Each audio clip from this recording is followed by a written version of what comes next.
छत्रपती शिवरायांच्या चरणी नतमस्तक होऊन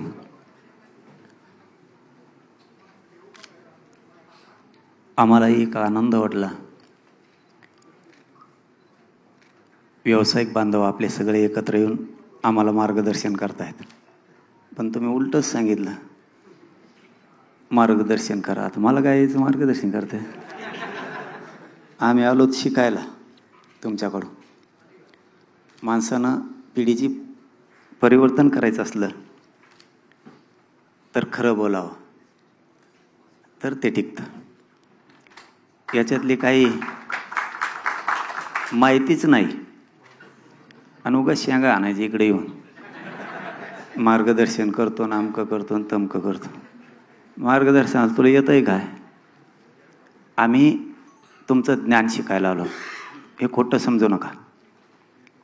आम्हाला पोरांना व्यवसायात जायचं आहे, हे आम्ही ठाम निश्चय केलेला आहे, जिद्द पण केलेली. आम्ही तुमच्याकडून शिकतोय. आता तुम्ही यशस्वी कसे झालात, तुम्ही कोणते व्यवसाय करताय. आत्ताही आम्ही खूप बघितले. मला जास्त बघता नाही आले, कारण त्या उपोषणामुळं आणखीनही मला जास्त चालता उठता बसता येत नाही. ते खूप विचित्र वेदना आहेत. पण माझ्या समाजासाठी मी किती पण झिजायला तयार आहे. आम्ही आता 1 कोटी मराठा एकत्र करतोय. तसा 6 कोटी मराठा एकत्र आहे. ते एकत्र वेगळं, परंतु आम्ही गरीब एकत्र येतोय आणि गरिबाच्याच माध्यमातून आम्हीच आमचा निधी उभा करून पोरं व्यवसायाकडे लावतोय. आम्ही आता असं आम्ही ठरवलं.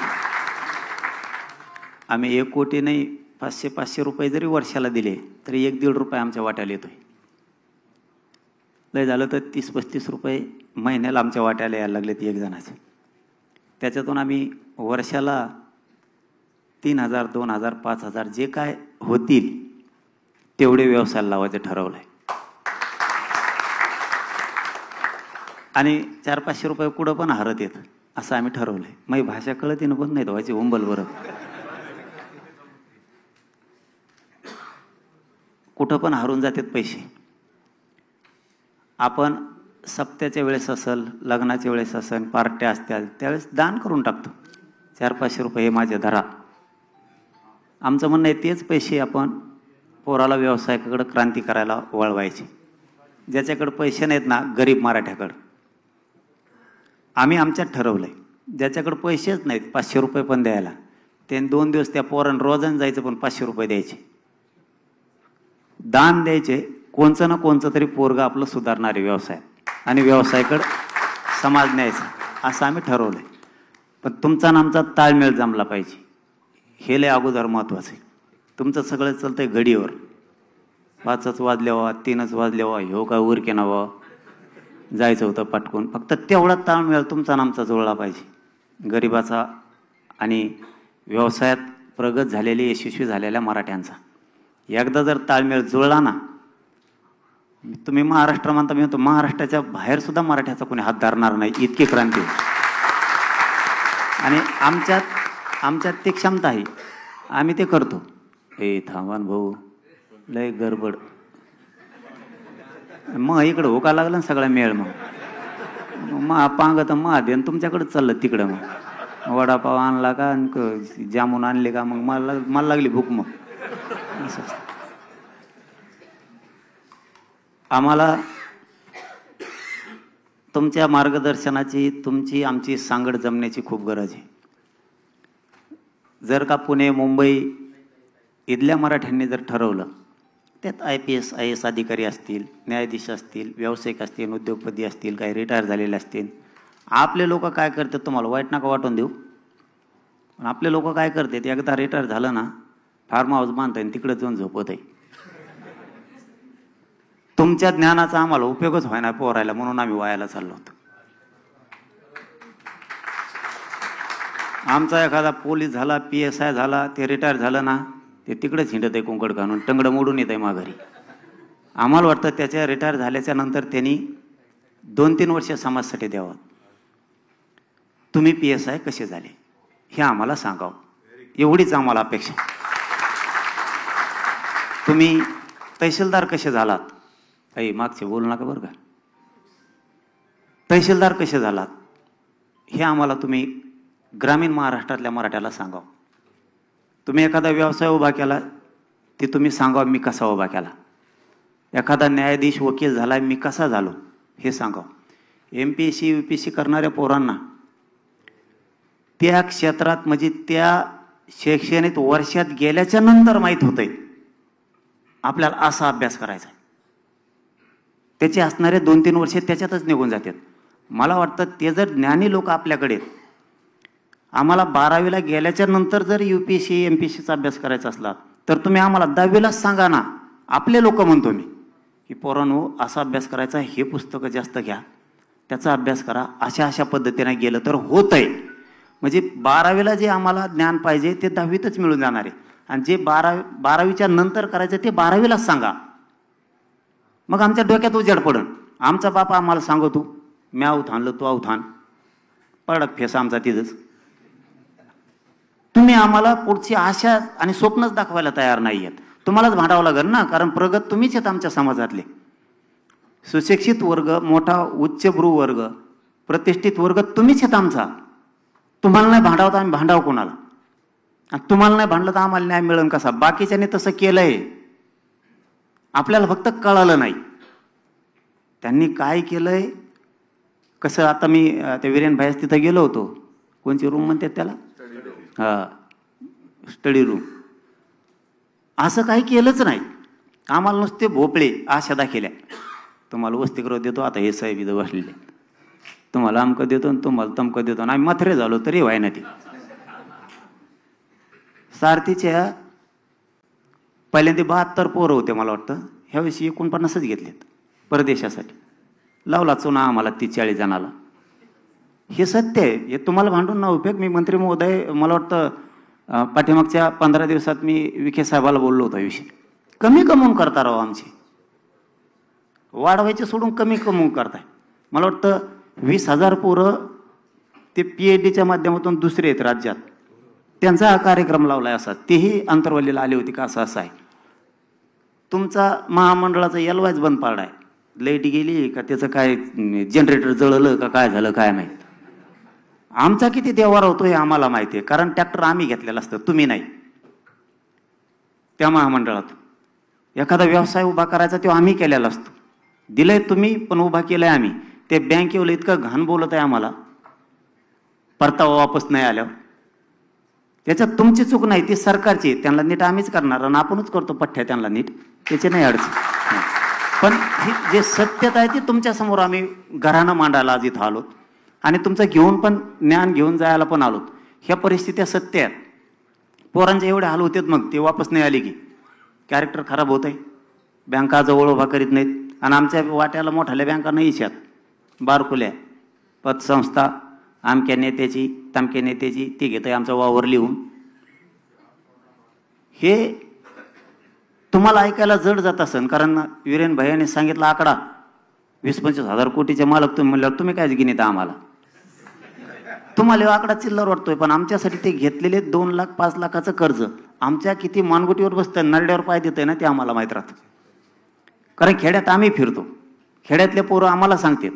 तुम्हाला एखाद्या दिवस माझं नाही का, मी समजा एखाद्या दिवस घोडे लावतो, तुमच्यासारख्याला ते वाईट वाटतं. माझी ती चीड निर्माण होते. माझ्या समाजाचा आशेला लावलं आणि वाटोळं केलं म्हणून आम्ही तसं बोलतो. आम्ही काय संस्कारहीन नाही आहेत, आम्हाला काय संस्कार नाही आहेत असं नाही आहे. ते पोरं ज्यावेळेस आमच्यापाशी येऊन रडतात ना, त्यावेळेस मग आम्हाला आमचं तळपायचं मस्तकाला जाते. आम्हाला प्रत्येक वेळेस तुम्ही नुसतं प्रचंड मोठं स्वप्न दाखवतात बंगला आणि त्याच्यावर पत्रेही पडत नाही, म्हणून आमचं जास्त नुकसान होतं. आमची जास्त अपेक्षा नाही आहे तुमच्याकडं. तुमच्याकडं म्हणजे आता राज्यातले तुमच्यासारखे सगळे आले, कोणी रिटायर झालेले असतील, कुणी रनिंग चालू असतील, यांनी ज्ञान पुरवावंच एवढी आमची अपेक्षा आहे. त्याच्याशिवाय पर्यायच नाही आहे. पोरं डेव्हलपच होत नाहीत त्याच्याशिवाय. आता झालंय नाही असं नाही, आम्ही पण नाकारीत नाहीत. आता ह्या 2 वर्षात आपल्या अधिकारी पण मदत करायलेत, त्यांचं खरंच कौतुक करतो आम्ही मनापासून की आता ते मदत करायलेत, सांगायलेत. पहिले ते हात दाखायच्या आधीच आमच्या गाडीची पावती पाडत होती. पांढरे कपडे RTO दिसला की 700 गेलेच. म्हणजे तिथून उदाहरण सांगतोय की आता उद्योगपतीपासून राजकीय नेत्यांपासून सगळ्या पक्षातल्या मराठ्यांच्या सगळ्या व्यावसायिकांपासून अधिकाऱ्यांपर्यंत सगळे आता मदत करायला लागलेत. पण आता एक आपल्यावर सुद्धा बाजू आहे, त्यांची बाजू आपण सांगितली. ज्यावेळेस आपले अधिकारी, आपले व्यावसायिक, आपले उद्योगपती, आपले राजकीय मराठ्यांचे नेते ज्यावेळेस आपल्याला बळ देतात ना, त्यावेळेस आपली सुद्धा समाज म्हणून सगळ्यांची जबाबदारी असते त्या अधिकाऱ्याच्या पाठीशी ताकदीने उभा राहायचं. मग त्याला कोणी धक्का लावित नाही. आपलं बी असं आहे, आपलं काम झालं का आपण म्हणतो मरून तिकडे ते अधिकारी, दुसऱ्या पर्यंत ते मदत नाही करत. आपल्याला सुद्धा बाकीच्यांचं शिकावं लागणार आहे. ते चुकलं बी तरी त्याचे पाठराखण करतात, आपले पाठराखण करत नाहीयेत म्हणून तेही धाडस करत नाहीत. ज्या दिवशी दोघांना कळत की तेही आपल्या मदतीला ताकते नाहीत, आपण त्यांच्या मदतीला ताकते नाहीत, त्यावेळेस आपण समाज 100% परिवर्तनाकडे नेणार. जसं की उदाहरण सांगतो आणि थांबतो तुम्हाला. जसं की प्रत्येकाला वाटत होतं, तो विषय इथला नाही आहे पण मला आता सांगणं गरजेचं आहे. प्रत्येकाला वाटत होतं आरक्षणच मिळणार नाही. प्रचंड मोठे क्रांती मोर्चे झाले आणि समाज पूर्ण खचला की आता आरक्षण मिळेल का नाही. इतके मोर्चे निघून आपण पोरांनी जिद्द लावली, आरक्षण तर घ्यायचं यार, जे व्हायचं असेल ते होईन पण आरक्षण घ्यायचं. 58 लाख का होईना नोंदी मिळाल्या का नाही. गेले की मराठी कुणबीत ओबीसी आरक्षणात. आता पश्चिम महाराष्ट्रात सुद्धा जाहीर निघतो, आचारसंहिता संपली की. सातारा संस्थांचं गॅजेटियर, तुमचं कोल्हापूरचं, औंध आणि पुणे संस्थांचं गॅजेटियर, हे सुद्धा अहवाल बनवायला लावलाय. मी आताच पाठीमागच्या आठवड्यातच शंभूराज देसाई साहेबाला ना शिवेंद्रराज साहेबाला बोललो की ते मागं ठुतान, त्यांनी सांगितलं बनवणं सुरू आहे. पुण्याच्या आयुक्त साहेबाला सुद्धा बोललो, समाजाच्या लेकराचं हित आहे आमच्या त्याच्यात, ते करा, तेही होणार आहे. मग आमच्या लक्षात आलं की आता मराठवाडा चाललाय, पश्चिम महाराष्ट्र चाललाय, शिंदे समिती पण नोंदी शोधते, याच्यात मराठा 6 महिन्यात वर्षाच्या आत पूर्ण आपण आरक्षणात 100% घालून टाकू. पण आता पुढं पोरं शिकणार आहेत, सुशिक्षित बेकार लय मोठे, तर आपण काय केलं पाहिजे, तर आपण व्यवसायाकडे पोरं नेऊ, हे आम्ही ठरवलं. परत बँकाचा प्रॉब्लेम आलाच, आपलेच पैसे उभा करून आपलेच देऊन टाकू, जाऊ दे तिकडं, असं आम्ही ठरवलंय. आता त्याला काही तुम्हाला जोड द्यायचे असं ज्ञानी लोकांना तर द्या, पण आम्ही ठरलेलं तुम्हाला सांगतो. आत्ता सांगणार नव्हतो पण तुम्ही एवढे मोठे बघितल्यावर मलाही दम निघाला नाही म्हणून मी सांगून टाकतो. दादा त्याला काय ठेवा, काय लपून तरी कवर ठेवा. मग आम्ही ठरलं होतं समजा एखाद्याला 5 लाखात व्यवसाय उभा राहतो, एखाद्या पोराचा खेड्यात खूप झाले ते, त्याला 5-10 लाख रुपये दिले, 3-4 लाखात चांगला व्यवसाय त्याचा उभा राहतो दिले. त्याने आता जर याजाने द्यावा, त्याने हप्ते फेडाव का, त्याचं घर चालाव का, बायको पोरं बघाव, त्याच्या जीवनात पुन्हा आनंदच नाहीच ना, कर्जच फेडणंच आहे. मग त्याला फुकट देऊन टाकायचे पैसे. किमान त्या गावातला समाज तरी म्हणून या समाजाने तुला व्यवसायाला अमुक पैसे दिले होते तरी तू सुधारला नाहीस, पैसे फेडायला ताण राहिला का. फक्त त्याला 5 लाख हातात नाही द्यायचे, कॅश बंडल नाही, ते घरापोच उडीत असतो लगेच. त्याला जी व्यवसाय करायचा त्या वस्तू घेऊन द्यायचे. मला वाटतं आपण जर असं केलं तर ही जोड खूप मोठा होईल. आणि इमानदारीनं जर केलं ना, समाज कमी पडत नाही, हे मी 2 वर्षात बघितलं. समाजाने पैसे दिले ना, 1 रुपया ना रुपया समाजाच्या कामाला लावायचा, आपण त्याच्यातच फाळका आणतो अर्ध. मग फाळका आणलं की मराठीमध्ये येईन खाल्ले पैसे मराठीचे. मराठ्याचं 1 रुपयाला सुद्धा हात लावायचा नाही. त्यांनी समाजाला दिले, आपण समाजासाठीच ते द्यायचे. या महाराष्ट्रात जेवढे व्यावसायिक असतील, अधिकारी असतील, त्यांनी सगळ्यांनी एक दिवस काय करा, तुमच्यात एखादी टीम पण असू द्या राज्यभर, असणच एखाद्या वेळेस मला माहीत नाहीये, सगळ्या क्षेत्रातली एकदा बसू आणि ठरवू. पर्यायचं नाही, ठरावंच लागणार आहे. आम्ही ग्रामीण महाराष्ट्र तुमच्या मागे आहे, तुम्ही टेन्शनच नाही घ्यायचं. तुमच्या मुंबईतल्या मराठ्याने बी टेन्शन नाही घ्यायचं. आता मी आहे तर वरता नाही घ्यायचं. या खांद्याने का वळवळ केली ना, आपलं गबाळ आलंच म्हणून समजायचं. मुंबईत नुसतं मराठ्याला त्रास दे म्हणा, मुंबईत तुम्हाला एकटा नाही समजायचं, तुम्ही अजिबात एकटा नाही समजायचं. इथं तुम्हाला वाटत असं आम्ही थोडे संख्येने येत, महाराष्ट्र सगळा तुमचा आहे ना, आम्हाला काय काम आहेत तिकडं, आम्हाला काय काम नाहीत. गोटे घेतले की निघालोच आम्ही मुंबईत, तुम्हाला फक्त त्रास द्या कोणी. मुंबईतल्या एकाही मराठ्यांना, माता माऊलींना त्रास होणार नाही, ती जबाबदारी आमची सगळ्यांची. आपण कोणावरती अन्याय करायचा नाही, कोणाला त्रास द्यायचा नाही, आपल्याला केलेला आपण सहन करायचा नाही, त्यासाठी मी आहे. आणि मी खोटं आश्वासन देत नाही, मला भुलिता येत नाही. मी जे समाजाला शब्द देतो तो करतो. मी माझ्या समाजाला सांगितलं होतं, जीव जरी गेला ना तरी उंबऱ्याला शिवणार नाही, पण तुम्हाला खाली मान घालून चालावं लागेल, असा एक बेपाऊल समाजात उचलणार नाही. आणि नाहीच उचललं. मी तर डावावर लागलो, मी कुटुंब सुद्धा डावावर लावलंय माझं. मी भेट नाही कोणालाच. एक खलास होईल, हो द्या, पण करोडो माझ्या समाजाचे लेकर सुखी होते. माहिती आता तुम्हाला, MBBS ला न जाणाऱ्या पोरं चाललेत. आत्ता एक मध्ये एक मुलगी आली होती 3-4 दिवसापूर्वी अंतरवालीत. अक्षरशः तुम्हाला आता वाईट वाटण माया मावल्या तिथं. त्या बांधवाच्या अंगावरचे सगळे कपडे फाटलेले होते. आणि तिचं मुंबईलाच ॲडमिशन झाले कुठल्या तरी कॉलेजला, आणि तिकडची ती परभणीची आहे. तिची व्हॅलिडिटी होत नव्हती म्हणून तिचं ॲडमिशन रद्द होणार होतं. तो माणूस MBBS ला 1 कोटी रुपये खर्च करून मुलीला आयुष्यात शिकू शकत नाही. 2 एकर वावरण काय वावर ऐकलं तरी होणार नाहीये. तिचा नंबर लागला त्या कुणबीमधून. मग आम्ही ती व्हॅलिडिटी द्यायला लावली. ते ॲडमिशन पण क्लिअर झालं त्यांचं. समाजाचे लेकरं इंजिनियर व्हायलेत, MBBS BHMS ला जायला लागलेत, पोलीस भरतीत चाललेत, आरोग्य क्षेत्रात चाललेत. जेवढे क्षेत्र आहेत तेवढ्या क्षेत्रात आपली लेकीबाळी चालल्यात. याच्यापेक्षा मला दुसरा आनंदच नाहीये. माझ्या समाजाच्या लेकराच्या चेहऱ्यावर आनंद दिसतोय ना, बस आपला त्याच्यात आनंद म्हणून चालतो. मी पैसे कमायच्या भानगडीत पडतच नाही. पैसे कमायच्या भानगडीत पडत नाही, पदाच्या नाही, कुठं ते आमिष दाखवते ते मॅनेज होत नाही, फुटत नाही, काय नाही. मी कधीच गद्दारी करत नाही. मी स्तुती नाही करायला लागलो माझी, म्हणून माझ्या समाजाला मिळालं. नसतं मी एकटा सुखी राहिलो असतो. मरणाचे पैसे दिले असते सरकारने मला, हे लयच आभारी येतं. हे नाही, मरणाच्या नोटाचे बंडल आणून दिले असते मला, लात मारले त्याच्यावर, कारण माझ्या समाजाच्या लेकराचं उभं वाटलं झालं असतं, राखरांगोळी झाली असते सगळ्या समाजाच्या अख्ख्या राज्यातला. समाज सुखी करायचा आहे मला. आता शेवटची आपले जेवढे व्यावसायिक उद्योजक जेवढे अधिकारी आहेत त्यांच्याकडून एकच अपेक्षा आहे, तुम्ही फक्त मार्गदर्शन करा. आम्ही कुठंच कमी नाही पडत. तुम्ही पैसे नाही दिले तर आम्ही आमचे पैसे उभा करू, पण ज्ञान तुमचं खूप गरजेचं आहे. नसता काहीच होऊ शकत नाही. हे नुसतं काय होणार, भाषण, कृती काहीच नाही. आपण कोणत्या क्षेत्रात गेलोत ना त्यातून पाणीच काढायचं. आपल्या समाजाची उंची वाढवणं आपली जबाबदारी, आणि ती आपल्याला आता देशभर वाढवायची. कुणी आयगेच नाही करी जायची. आता मुंबईत जायचं म्हणलं वेळ द्यायचा. आपल्याला ज्याला नोकरी ना त्याला त्याने यायचंच नाही. समाज उंचीवर न्यायचा म्हणजे काय, कसा मग? आता आम्ही तेच करतो पश्चिम महाराष्ट्रात, विदर्भात आणि मराठवाड्यात. नोकरीला आहे ना, तो एक गाडी आणतो याजवळ आणि चल दी मुंबईला पाठव, तुला नाही यायचं सासरी पाठव, ते मोकळेच येत. नोकरीवाल्याने भाऊ येत. आपल्याला हे करावंच लागणार आहे.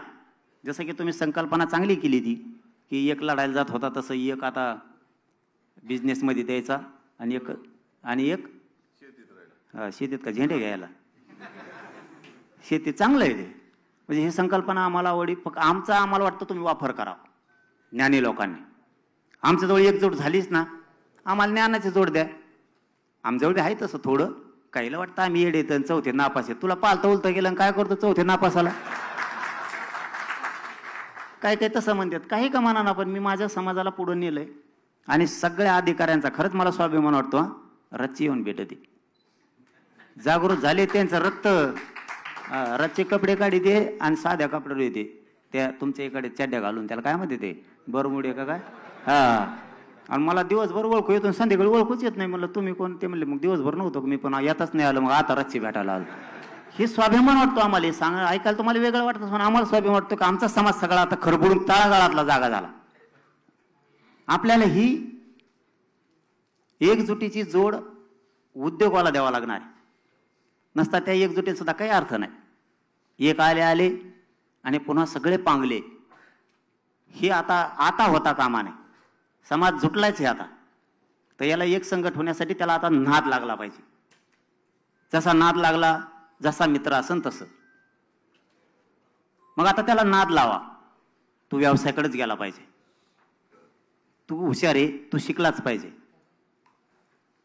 आता समजा आपण ठरवलं, IPS दर्जाच्या अधिकाऱ्यांनी सगळ्यांनी ठरवलं की आम्ही 2 महिन्यातून एकदा वेळ देत जाऊ. समजा असं एवढं ठरवलं. जिल्ह्याला जरी प्रशिक्षण झालं ना पोराला, पालकासहित पाल्य यांच्या समोर, तर त्यांच्या बुद्धीत 100% उजाड पडणार आहे. काय हरकत आहे तुम्हाला महिन्यातून 1 दिवस द्यायला एखाद्या जिल्ह्याला? भलं मोठं सेमिनार घेतो, तुम्ही काय टेन्शन घेऊ नका. तुम्ही नुसतं मला 5,000 पाहिजे, तिथं 50,000 पोरं उभा केल्यात, नाव बदलून ठेवीन माझं. समाजाला आपल्याला शब्दाचा मारा करावाच लागणार आहे. आधी शब्दाचा मारा केला तरच तो पैसा आपण उभा केलेला योग्य रीतीने योग्य मार्गावर जाणार आहे. त्याच्यावर शब्दाचा माराचा नाही झाला आणि त्याला व्यवसाय काय करायचा हे सांगितलंच नाही आपण, ते नासून टाकणार. आपण शब्दाचा मारा केला, अन्यायाविरुद्ध शब्दाचा प्रयोग केला, समाज खरबडून जागा झाला. साहेब, इतिहासात पहिल्यांदा झालं की माय मावल्या करोडच्या संख्येनं 5-5 वाजेपर्यंत रस्त्यावर बसून होते. कारण आपण मुख्य ठिकाणीच वार केला आणि लोकांना वाटलं की आता लेकरं बाळ सुधारणं गरजेचं आहे. लोकांनी राजकारण सुद्धा सोडून दिले. तसं तुम्हाला सुशिक्षित जेवढा वर्ग आहे आपल्या समाजातला, यांनी जर महिन्याला 2 महिन्याला वेळ देऊन मराठ्यांच्या पोरांना जर प्रशिक्षण द्यायला सुरुवात केली ना, मराठ्यांच्या पोराच्या बुद्धीत प्रचंड परिवर्तन होईल. आणि मग त्याच्या लक्षात येईल, आम्हाला काहीच माहित नाही तुम्ही कोणता व्यवसाय करता. आम्हाला जर माहित झालं तुम्ही सामान्य आहेत, हावरे साहेब सामान्य आहेत बाबा पहिले, आता बिल्डिंग बांधायला लागले, आपल्या पोराला हळूहळू नाद लागल. एक समाज आहे, मी त्याचं नाव नाही सांगत तुम्हाला, जर एखादा इंजिनियर पोरग झालं तर त्यांचा जर समाजातला व्यावसायिक जर असला, तो काय करतो हे सांगायला लागलो मी. आपला इंजिनियर असला तर आपले माणसं काय करतात, त्याला कागदावर रेषा ओढायला ठेवतात. म्हणजे त्याला काय म्हणते, डिझाईन काढायला, एखादी बिल्डिंग कशी बांधायची किंवा काय, ज्या क्षेत्रातला इंजिनियर असेल त्या क्षेत्राबद्दल बोलतोय मी. लागली नोकरी त्याला, ते तसं नाही करत. आपले असं करते, ते काय करतात, तू इंजिनियर आहे ना, तुला माझ्याकडे एवढेच पैसे राहणार आहेत, त्याच्यापेक्षा त्या 10 खोल्याचं स्ट्रक्चर मी घेतलेलं आहे, तूच बांधेव पहिल्यापासून खालपासून वरपर्यंत, बघ नफा किती राहतोय. ते म्हणले त्याच्यात त्याला 1.5 कोटी रुपये राहतील. म्हणजे त्यांनी इंजिनियर सुद्धा व्यावसायिक म्हणून उभा केला आणि आपण इंजिनियर म्हणून आपल्या बिल्डिंगवर ठेवला. त्यांनी मला ते सांगितलेलं, मला इतकं हे झालं ना, अरे म्हणलं असं आहे का काय, आणि तुमचे लोक असं करतात म्हणे. त्यांनीच मला सांगितलं आणि हे सत्य पण आहे बऱ्याच जागेवर. आपल्या हातात आहे, आपण काय करायचं. आता हे वकील बसलेले समजा नाही तर सगळे तुटून पडतात त्यांच्यावरच, ती बसलेली तिथं. एखादा वकील जर शिकवाला, त्याला 2-4 वर्ष इकडे डोपरू घेतात. ते नाही बरं का, पुसायला अमुक तमुक काय जे असेल ते. त्यांच्यातले काही लोक असं करतात, डायरेक्ट त्याच्या हातात केस देतात एखादी लगेच, दरी केस. एकतर जेच कसं आहे हे ज्ञान त्याला कळतं, मागं पुढं व्हायला लागलं तर त्याचा गुरु कोण वकील आहे ना, तो मदतीला जातो नंतर, पण त्याच्या हातावर सोपवून देतात. आपल्याला ते पण आपल्या पोरांच्या बद्दल करावं लागणार आहे, त्याच्या खांद्यावर जबाबदारी ढकलून द्यायची. ऑटोमॅटिक ज्ञान येतच आणि आपले लोक प्रगतीकडे हळूहळू जातात. आपण ज्ञान आपल्याजवळ साठवून ठेवतो, समाजाला देत नाहीत आतापर्यंत. त्याच्यामुळे सुद्धा आपण बरीच पिछाट आपली झाली. इथून पुढे द्यावं ही अपेक्षा आहे. आम्ही तुमच्या सोबत आहेत, आम्हाला जितकं ज्ञान देता येईल तितकं द्या. आम्ही तर तुम्हाला काय मार्गदर्शन करू शकत नाही बुवा, पण एक मात्र माझ्याकडे जेवढं मार्गदर्शन आहे तेवढं सांगतो, देशात समाजाची प्रतिष्ठा 100% मी वाढवणार, ही जबाबदारी माझ्याकडे. जिथपर्यंत मराठी आहेत तिथपर्यंत त्यांच्या पाठीशी ताकदीने उभा राहणार. आणि तुमच्या लेकरा बाळाला जे आयुष्याचं आरक्षण लागतंय, आयुष्याची रोजीरोटी त्याला भाकरी म्हणतात, ते द्यायला मनोज जरांगे 1 इंच सुद्धा मागे सरकणार नाहीये. मग वेळेप्रसंगी जीव गेला तरी चालत. जे माझ्या कुवतीप्रमाणे आहे ते द्यायला मी हटत नाही. समाजाचं रक्षण करायला पक्का आहे, तेही करतो. 2-3 भाषात करतो आणि भाषा नसेल कळत तर दुसऱ्याच्यात बी करतो. बऱ्याच जणाला माहिती आहे, जे हसत आहे त्यांना माहिती आहे. आपल्याकडे सगळे, आपण बी एवढा कच्चा तालमीतला नाहीये, लय पक्का आहे. फक्त आम्हाला तुमच्या महाराष्ट्रातल्या सगळ्या ज्ञानी लोकांची आता मात्र गरज आहे. कारण आम्हाला गरिबाच्या पोरांना व्यवसायाकडे यायचंय म्हणजे यायचं, हे आम्ही ठाम निर्णय केलेला. तुम्हाला पुन्हा वीरेन भाईला आणि मुंबईच्या सगळ्या टीमला खूप खूप मनापासून शुभेच्छा देतो. थांबतो. सगळ्यांना मानाचा जय शिवराय. देश विदेशातील प्रत्येक घडामोडींचे लाईव्ह अपडेट मिळवण्यासाठी आता साम टीव्हीच्या सर्व सोशल मीडिया प्लॅटफॉर्मला लाईक, फॉलो आणि सबस्क्राईब करा. तसंच सर्व नोटिफिकेशनसाठी बेल आयकॉन प्रेस करायला विसरू नका.